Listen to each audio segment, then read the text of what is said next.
Hello नमस्कार। आप सभी प्यारे बच्चों को आपके एग्ज़ाम की ढेर सारी शुभकामनाएं। जो लोग इंटर यानी क्लास 12th में अर्थशास्त्र सब्जेक्ट लेकर पढ़ रहे हैं, निश्चित रूप से अर्थशास्त्र मानविकी का यानी आर्ट कला संकाय का सबसे महत्वपूर्ण सब्जेक्ट है और इसको बहुत सारे लड़के या बच्चे टफ मानकर चलते हैं, कठिन मानकर चलते हैं। लेकिन आप मेरे साथ जुड़ेंगे तो ये बेहद आसान हो जाएगा। आपकी परीक्षा की तिथि 4 मार्च 2025 को है, बहुत कम टाइम है, लेकिन मैं टॉपिक वाइज रिवीजन आपको करा देता हूं, जिससे देखिए बहुविकल्पी और अति लघुत्तरी प्रश्न आपके 16 प्रश्न पूछे जाएंगे। इसीलिए मैंने इसकी स्लाइड नहीं बनाई है, ठीक, क्योंकि स्लाइड बनाने का मतलब है कि फिर आप उसी क्वेश्चन को जानकर रह जाते हैं जो आपके बहुविकल्पी आते हैं। इससे मैं आपको लाइन बाय लाइन रिवीजन करवा दूंगा। 15 से 20 मिनट का वीडियो होगा जिसमें पूरी तरह से आपका एक चैप्टर, चाहे उससे बहुविकल्पी हल कर लीजिए या तो लघुत्तरी हल कर लीजिए, और उसी के कॉन्सेप्ट से आपका विस्तृत उत्तरी प्रश्न भी हल हो जाएगा। ठीक है, तो आइए देर ना करते हुए आपके 4 तारीख के एग्जाम, 4 मार्च को जो एग्जाम है, ठीक है, उसकी डेडलाइन को ध्यान में रखते हुए एकदम जुड़ जाइए मुझसे और एग्जाम टाइम एकेडमी को सब्सक्राइब कर लीजिए और ज़्यादा से ज़्यादा बच्चों को शेयर करिए, ताकि जो बच्चे अर्थशास्त्र लेकर अपने को असहज महसूस कर रहे हैं, निश्चित रूप से उनकी तैयारी बहुत अच्छी हो जाए। ठीक है ना जी। तो आइए देखते हैं अध्याय 1 जो आपका है, आपने पढ़ा होगा निश्चित तौर पे। अध्याय 1 यानी टॉपिक 1 आपका जो है वो अगर बात कर ली जाए तो उसका नाम, देखिए मैं एक एक अध्याय टोटल आपका रिवीजन करवा दूंगा। ठीक, अध्याय 1 जो है इसमें इसका नाम क्या है, परिचय सूक्ष्म अर्थशास्त्र। ठीक, इसका नाम है परिचय, इंट्रोडक्शन सूक्ष्म अर्थशास्त्र, यही आपके टॉपिक में लिखा होगा। ठीक है, इसको देखिएगा, इसको अंग्रेजी में क्या कहेंगे, देखिए यहां से मैं आपको नीचे उतरता और समझाता चला जाता हूं। देखिए इसको अंग्रेजी में कहते हैं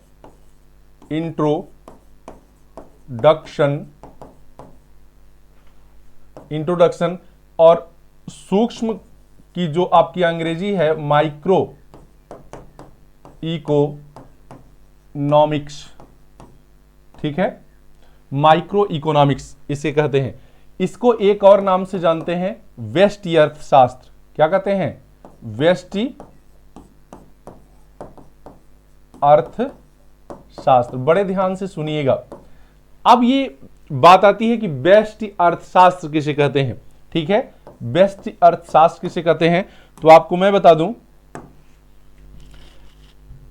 कि अर्थशास्त्र का ही यह एक भाग है, अर्थशास्त्र का वह भाग जिसमें व्यक्तिगत, मतलब किसी एक व्यक्ति, किसी एक परिवार, किसी एक उद्योग, किसी एक फर्म के उपभोग, उत्पादन, विनिमय, वितरण का अध्ययन अर्थशास्त्र के जिस भाग में किया जाता है उसी को हम व्यष्टि अर्थशास्त्र, सूक्ष्म अर्थशास्त्र या माइक्रो इकोनॉमिक्स कहते हैं। ठीक है ना जी। हाँ, मतलब छोटे भाग का अध्ययन, क्या छोटे भाग का अध्ययन जब अर्थशास्त्र में किया जाए, अर्थशास्त्र के जिस भाग में किया जाए उसे हम कहते हैं माइक्रो इकोनॉमिक्स। नाम से नहीं पता चल रहा है, माइक्रो यानी सूक्ष्म। ठीक है, हाँ, तो आप क्या लिख देंगे कि अर्थशास्त्र का वह भाग जिसमें व्यक्तिगत अर्थात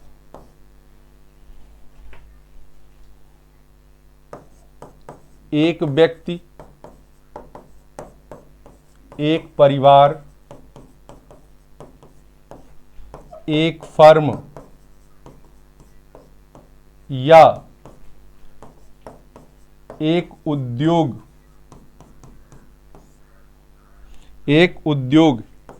के उत्पादन, उपभोग, विनिमय एवं वितरण का अध्ययन किया जाता है, अध्ययन किया जाता है, उसे क्या कहते हैं? व्यष्टि या सूक्ष्म या माइक्रो इकोनॉमिक्स या अर्थशास्त्र, इकोनॉमिक्स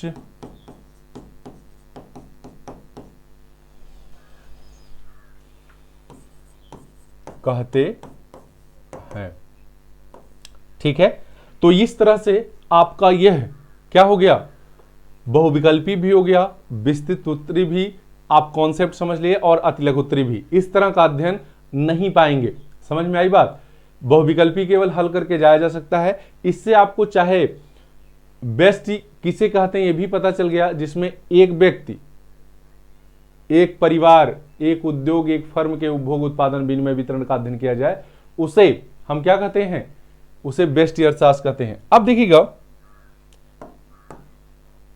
आप यहां लिख लीजिएगा, अर्थात इसमें अर्थव्यवस्था की छोटी छोटी इकाइयों का, छोटी छोटी इकाइयों का अध्ययन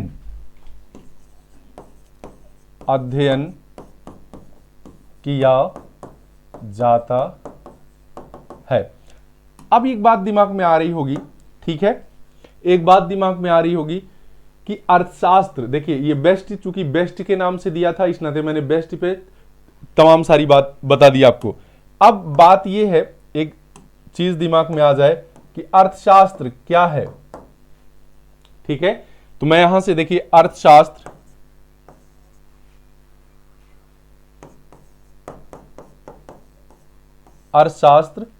ये अर्थशास्त्र का ही भाग है। अर्थशास्त्र क्या है ये भी जानना आपको जरूरी है। ठीक है, अच्छा, इसके लिए एक अलग पेज ले लेता हूं। देखिए, अर्थशास्त्र, अर्थशास्त्र क्या है? देखिए, लिखिएगा कि अर्थशास्त्र क्या है? धन का विज्ञान है, धन का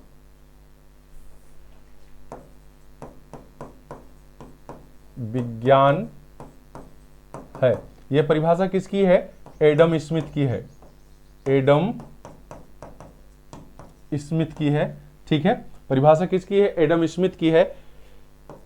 अब आगे लिखिएगा, एडम स्मिथ को अर्थशास्त्र का जनक कहते हैं। क्या कहते हैं? जनक कहते हैं। क्यों कहते हैं? क्यों कहते हैं? क्योंकि इन्होंने सर्वप्रथम आर्थिक विचारों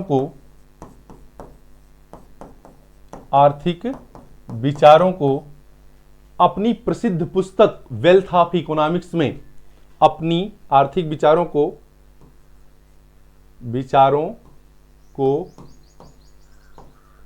अपनी प्रसिद्ध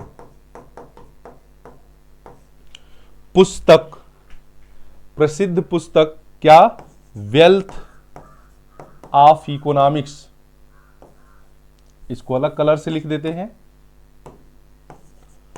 वेल्थ ऑफ इकोनॉमिक्स में संकलित किया था।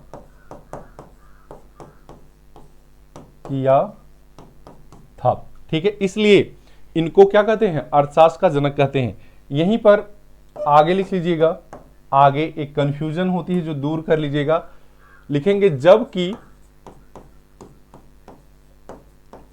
अर्थशास्त्र नामक पुस्तक कौटिल्य या चाणक्य ने लिखा है,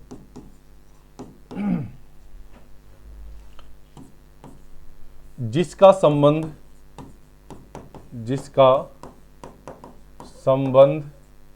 किससे है?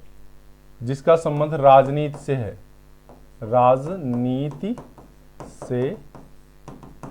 ठीक है। बहुत ज्यादा नहीं, लेकिन आपको जितना होना चाहिए मैं उतना बता देता हूं। देखिएगा, एक चीज और आप नोट करिएगा कि अर्थशास्त्र में 5 तरह की परिभाषाएं हैं। अर्थशास्त्र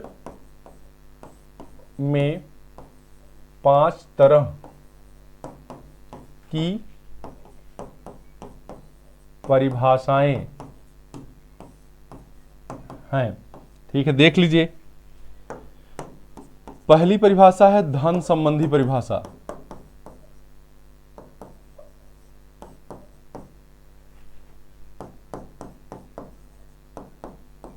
जो आपको पहली परिभाषा मैंने बताई धन संबंधी परिभाषा, इसके मुखिया कौन है? एडम स्मिथ हैं, यही जो इकोनॉमिक्स के जनक हैं। दूसरी परिभाषा जिन्होंने लिखा है, कौन सी पुस्तक? Wealth of nation. दूसरी परिभाषा है कल्याण संबंधी परिभाषा। कल्याण संबंधी परिभाषा, ये पहला टॉपिक पूरा आपका कवर कर जाएगा। ये है मार्शल की परिभाषा, मार्शल, ठीक है, जिनकी पुस्तक का नाम है principle of economics. Principle of economics, ठीक है, अर्थशास्त्र के सिद्धांत। तीसरी परिभाषा आपकी है चुनाव संबंधी परिभाषा, ठीक है। इसको सीमितता संबंधी परिभाषा भी कहते हैं, सीमितता संबंधी परिभाषा। यह परिभाषा जो दिए हैं वो रॉबिन्स ने दिया है। कौन? रॉबिन्स, ठीक है। कौन दिए हैं? रॉबिन्स, प्रोफेसर रॉबिन्स ने दिया है। समझ में आई बात? देखिए, मैं आपको थोड़ी थोड़ी सी झलक दिखला दे रहा हूं, जिससे आपका इंटर का काम हो जाएगा, ठीक है। हाँ, निश्चित तौर पे चौथी परिभाषा देखिए, आवश्यकता विहीन परिभाषा है। आवश्यकता विहीन परिभाषा, ये परिभाषा आपके दिए हैं जेके मेहता। कौन दिए हैं? जेके मेहता।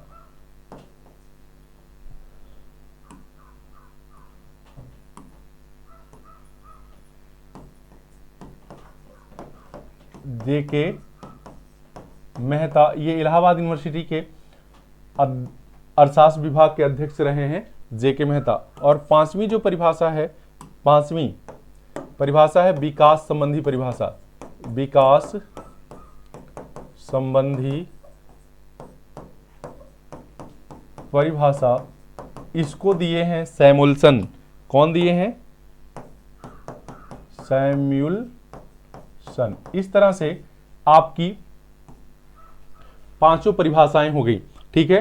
तो अर्थशास्त्र से चाहे जनक पूछ ले, चाहे एडम स्मिथ की पुस्तक पूछ ले, चाहे मार्शल की पुस्तक पूछ ले, पुस्तकें और सबकी हैं, लेकिन वो आपसे पूछी नहीं जाएंगी, ठीक है। जितनी जरूरत है उतना मैं आपको बता दे रहा हूं। देखिए, फिर आपके जो किताब से प्रश्न बनेगा, अच्छा एक चीज और, दुर्लभ साधनों से संबंधित परिभाषा, वो भी किसकी है? वो भी रॉबिन्स की है। जो सीमितता वाली परिभाषा है वही, देखिए नोट कर लीजिए, दुर्लभ साधनों वाली परिभाषा भी किसकी है? रॉबिन्स की है। किसकी है? रॉबिन्स की है। क्लियर? अब देखिएगा इसके आगे आपसे क्या प्रश्न पूछेगा कि मैंने आपको एक ही बार बता दिया है कि बेस्ट अर्थशास्त्र किसे कहते हैं। बेस्ट से तमाम सारे क्वेश्चन आपको पूछे जाएंगे। क्लियर? आप ध्यान दीजिएगा जहां छोटी छोटी इकाइयों की बात करें। अब आपको मैं समझा देता हूं कि व्यष्टि और समष्टि में डिवीजन कौन किया था। आर्थिक क्रियाओं को, जो आर्थिक गतिविधियां होती हैं उसको व्यष्टि और समष्टि में बांटा कौन था? लिखिएगा,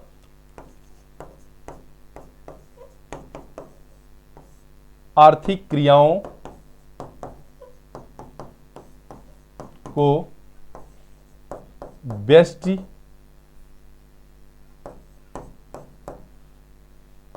और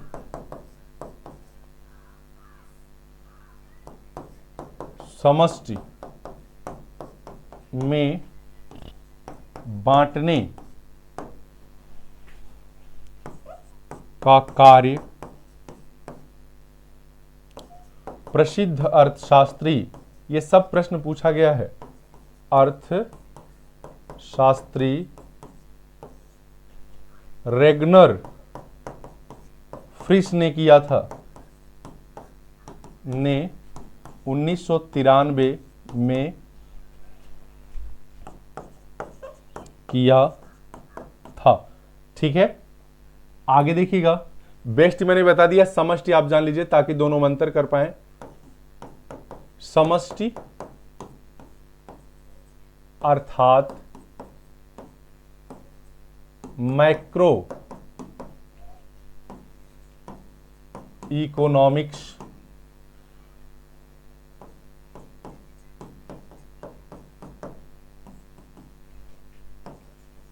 के अंतर्गत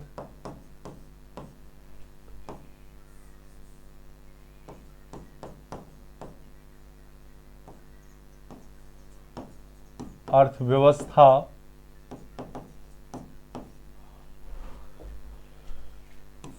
में संपूर्ण आय, ब्रैकेट में आप लिख लीजिएगा राष्ट्रीय आय, राष्ट्रीय आय,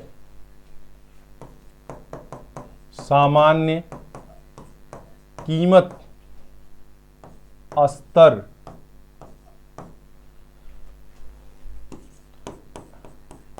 राष्ट्रीय उपभोग, राष्ट्रीय उत्पादन,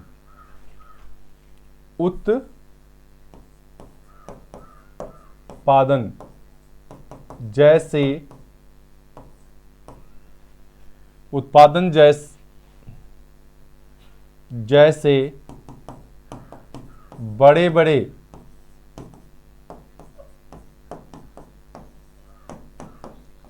क्षेत्रों का अध्ययन किया जाता है, अध्ययन किया जाता है। अब देखिए, इससे आपको बहुविकल्पी प्रश्न में अगर अंतर पूछता है तो आप देखिएगा जहां राष्ट्रीय आय हो वह समष्टि अर्थशास्त्र है। क्या है? वह समष्टि अर्थशास्त्र है।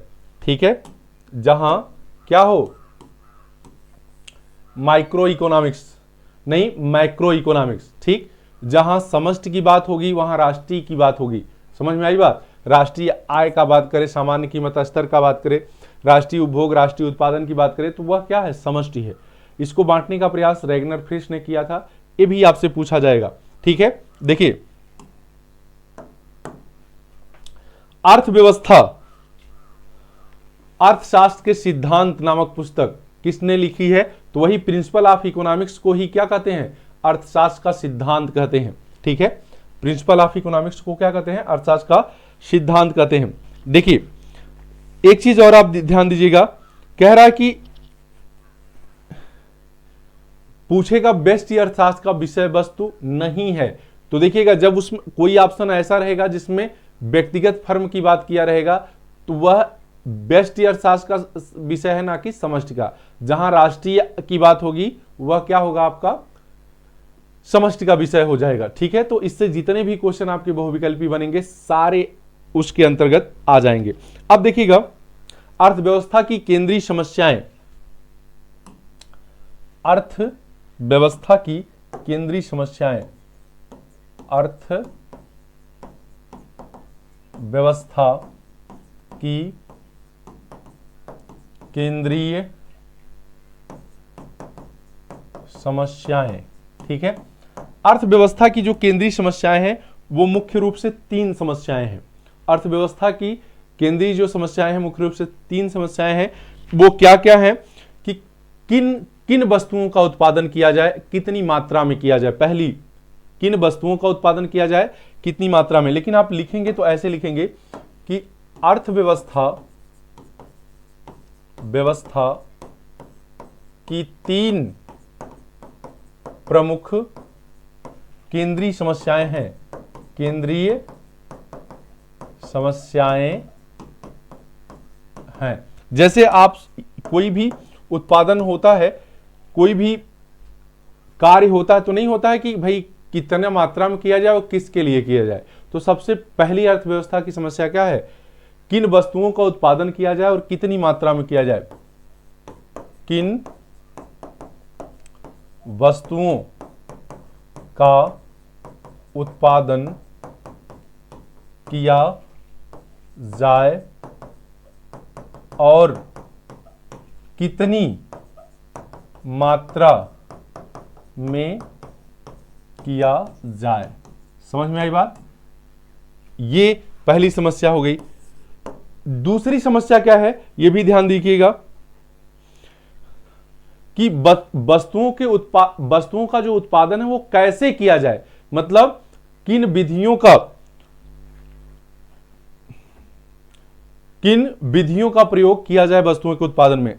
लिखेंगे, अगली समस्या क्या है कि वस्तुओं का उत्पादन कैसे किया जाए, मतलब किन संसाधनों का उपयोग करके कैसे इनका उत्पादन किया जाए, किन विधियों का प्रयोग करके इनका उत्पादन किया जाए। और तीसरी है कि किसके लिए उत्पादन किया जाए। क्या है, इन वस्तुओं का उत्पादन किसके लिए किया जाए, किसके लिए उत्पादन किया जाए। ठीक है, तो ये केंद्रीय समस्याएं हैं। किन वस्तुओं का उत्पादन किया जाए, कितनी मात्रा में किया जाए, वस्तुओं का उत्पादन कैसे किया जाए, मतलब किन संसाधनों का प्रयोग करके इनका उत्पादन किया जाए, किन विधियों का उपयोग करके इनका उत्पादन किया जाए। और ये भी जब क्लियर हो गया तो कह रहा है किसके लिए उत्पादन किया जाए, कौन इसको खरीदेगा, कौन किस यह किन की आवश्यकताओं की पूर्ति करेगी। तो ये 3 क्या है, आपकी केंद्रीय समस्याएं हैं। ठीक है, एक देखिएगा, एक प्रश्न और इसमें आपका बनेगा कि केंद्रीय नियोजन और बाजार अर्थव्यवस्था क्या है। ठीक है, तो केंद्रीय नियोजित अर्थव्यवस्था मुख्य रूप से सार्वजनिक अर्थव्यवस्था होती है। अर्थव्यवस्था को आपके जो इंटर का चैप्टर है उसमें मुख्य रूप से 3 भागों में बांटा, 2 भागों में दिया है, मैं इसको 3 भागों में बांटकर आपको बता देता हूं। ठीक है, अर्थव्यवस्था को अर्थव्यवस्था के प्रकार डाल दीजिएगा, प्रकार। ठीक है, तो अर्थव्यवस्था मुख्य रूप से 3 प्रकार की होती है। ठीक, आपके जो इंटर का सिलेबस है इसमें नाम थोड़ा सा अलग दे दिया है, खैर ठीक, कोई बात नहीं। पहले का नाम दे दिया है केंद्रीय नियोजन। केंद्रीय नियोजन का मतलब होता है नियोजित अर्थव्यवस्था, जिसका स्वामित्व किसके हाथ में होता है, सरकार के हाथ में होता है। ठीक है, इसको सार्वजनिक अर्थव्यवस्था भी कहेंगे। ठीक है, इसका मालिक कौन होता है, सरकार का स्वामित्व होता है। इसका स्वामित्व किसके हाथ में होता है, सरकार का स्वामित्व होता है।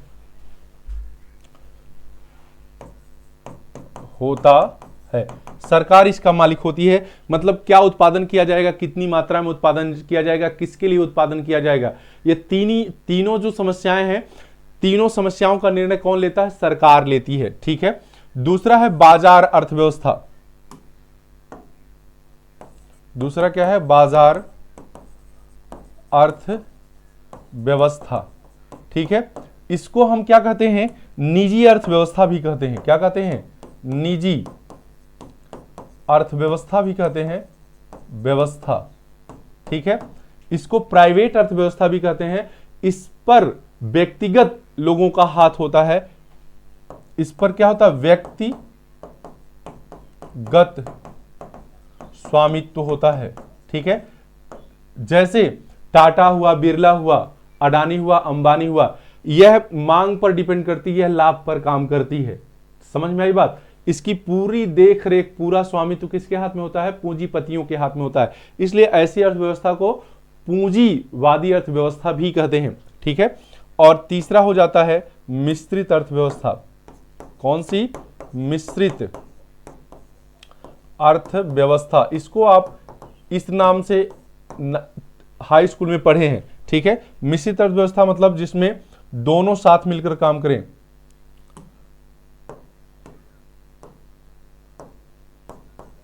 जिसमें दोनों साथ मिलकर कार्य करें। दोनों का मतलब